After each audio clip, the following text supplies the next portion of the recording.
Thank you for joining tonight. I'm excited to talk about turning your anxiety into a useful tool. I know that a lot of healthcare professionals have anxiety. For one, our jobs carry a lot of weight. We're trying to keep people alive and in good health, and a lot of that pressure is enough, but then some of us add pressure ourselves. So give me an amen if that's true for you. I've met numerous people in the healthcare profession that feel that stress. And so it's pressure enough, but then when we add it, it's like I got to this point where I couldn't even deal with that anymore. Like I couldn't use that much energy on anxiety. It just wasn't efficient. And I had done that, been there, done that. And so I really had to figure out how to be mindful and how to cope with these anxious thoughts and use them in some way for good. And so that's what I want to share with you tonight, just to give you a little bit of a background so you really can understand where mindfulness has taken me from the beginning. So pharmacy school was the worst in terms of depression and anxiety for me. Before pharmacy school, I was in a relationship that was very fight or flight. Plus I was applying to pharmacy school, so I was just going, never took a break and never had to deal with my emotions because I wasn't in that headspace at all. So then after I got in, and after P1 year, I started dating my boyfriend, now husband, and the relationship was much different, much more chill. The stress of getting into pharmacy wasn't there, and I really had to deal with all the thoughts that I had been submerging for how many years. And so that's when I started Celexa. I think that was the summer.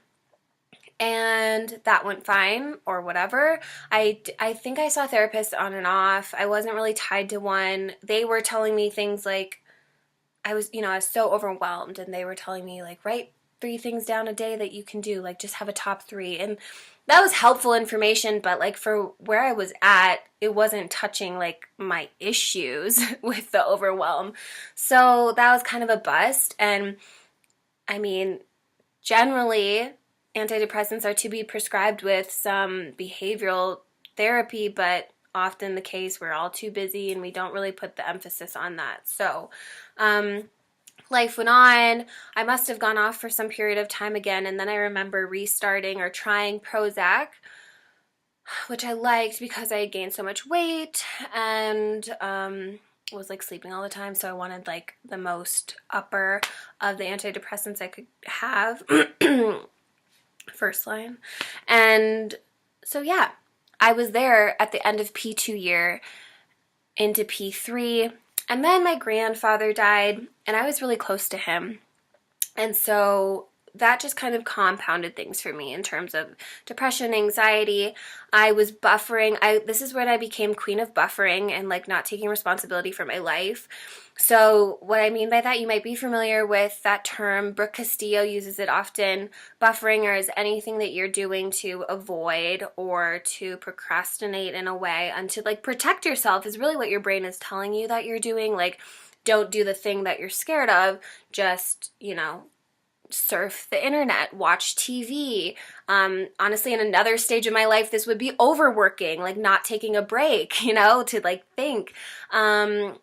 I was calling into work for mental health days, although saying other things, saying my stomach hurt, whatever. That's just not like me. I'm a person that gets stuff done. I was procrastinating, maybe not doing assignments. I honestly didn't know if I was going to pass my capstone class after my grandfather died.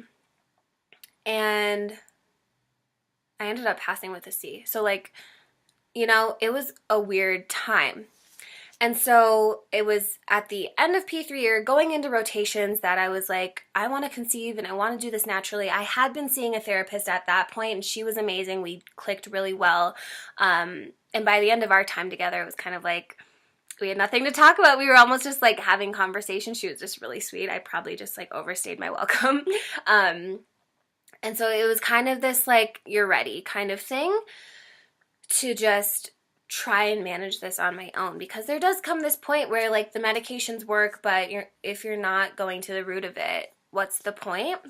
And so, yeah, I really had to dive into using mindfulness as medicine at that point. And you can too. You can really use your anxiety and turn it around to something useful. So if you have anxiety, I think that the best thing that you can do is just try to work with that energy.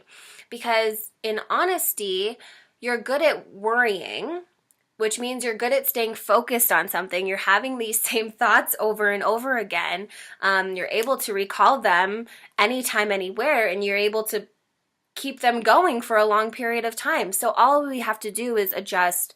I'm saying all we have to do. It takes practice, it takes work. But honestly, if you can adjust your vibration or whatever you're thinking about or the story that you're attaching, and just give something more positive, that focus, that will start to help you.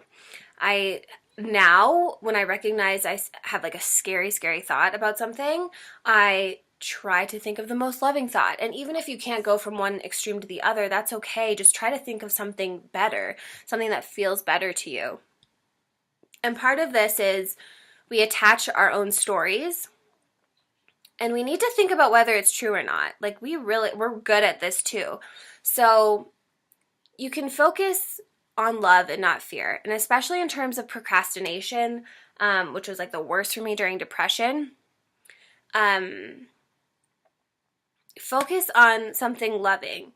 And so for procrastination, it was like I wasn't scared of doing the task. I wasn't scared of doing my homework. I was scared of like all the feelings that came with getting to do my homework. And so if you can just kind of talk yourself around that, it's very helpful. Journal it out, whatever way works for you. And so then you start to release some resistance once you just dive into those thoughts and you begin to flow. I know. And you begin to feel relief. And so that like scary voice becomes overshadowed, and you're building this new pathway, and it's you're good at automatically thinking something. So you just have to change what you're automatically thinking about. And the scary stuff holds your attention less and less. You're like, this doesn't feel good. You recognize that. So I want to give you the example that I was talking about in my post about the time I made this doctor angry. And it shook me. This doctor had me shook. I was just doing my thing. I was doing my job, clarifying something for a patient. And it just ended up like being a phone tag thing and not the most elegant communication. And the patient was confused and all of this. So the doctor calls me to let me know she's very upset with all that has transpired. That I've done more harm than good, basically. And she wants to talk to my boss and tell my boss about this. Okay. First of all, I'm like a perfectionist. I get stuff done. I'm doing it in the best interest of the patient. I'm like, excuse me, except I wasn't, because I was like shook. And my boss was out of town for like the rest of the week.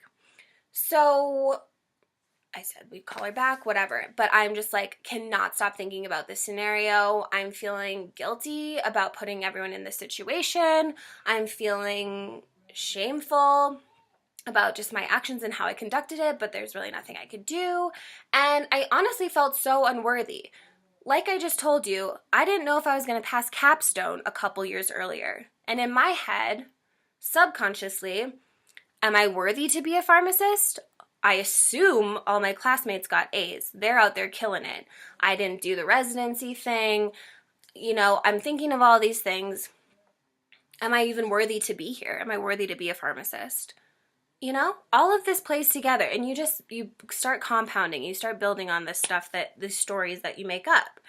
And so that's when I really had to stop. And although Nate was telling me, my husband, like, there's nothing you can do, you did the best thing. And I know that until I told myself that and was okay with that, I continued to have these like very negative thought patterns and worrying about it, etc. It all turned out fine. Obviously, the patient was taken care of. I did my job correctly. And those were things that I just had to tell myself and repeat over and over when all of these intrusive thoughts of like, you really messed up, you're not worthy to do this, blah, blah, blah. I had to just say, you did the right thing. The patient was taken care of. And I had to just reflect love back to myself. I always say, like, if you're ruminating about something, reflect love. first on yourself, because you're doing your best, and honestly on the doctor as well, because yeah, she normally is a really upbeat, nice person, and I must have caught her on a bad day. You know what I mean? We have to give other people grace too.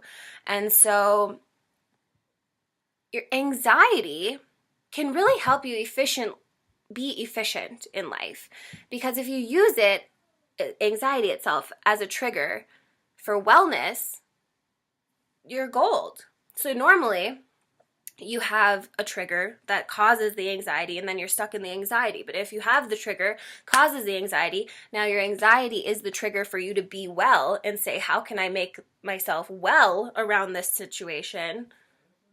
That's like a surefire equation. So I think your anxiety can be a tool. It's just a little like guidance system thing, as Abraham would say, to say, I'm not feeling good, but I can get to the bottom of this and I can change the story to however I want it to be. This doesn't mean I'm a bad pharmacist. This doesn't mean I did something wrong, etc. So return to love. Love yourself. Yeah, my advice to you, if you have anxiety, would just be to start auditing your thought patterns and like flip the script if you don't like the story that you're telling. You're in charge of how you perceive things. So do you. So I'll just, if you have any questions about this, I'd be happy to answer them now. And I'll just read about any comments that are here. And I just want to say, like, I really do like focusing on the positive things.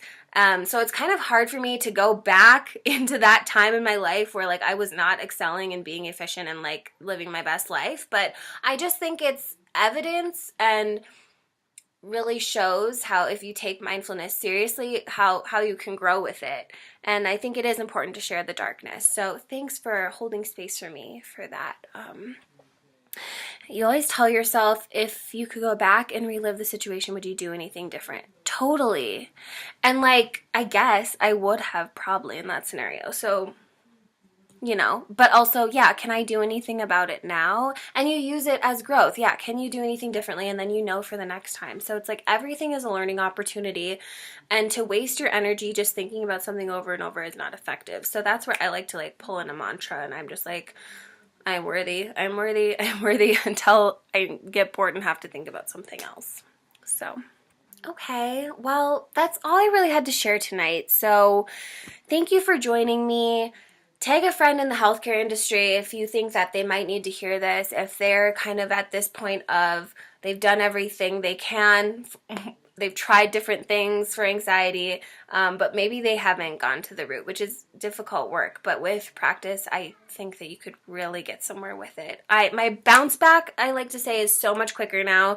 If I'm having like an anxious episode, I just pull out all the tools that I have. I call my friends. I reframe my thoughts, I journal, I do all the things. And so I'm just trying to teach you one tool at a time, because the more that we as healthcare professionals can take care of ourselves, we will be able to serve our populations, which is what we intended to do in the first place. So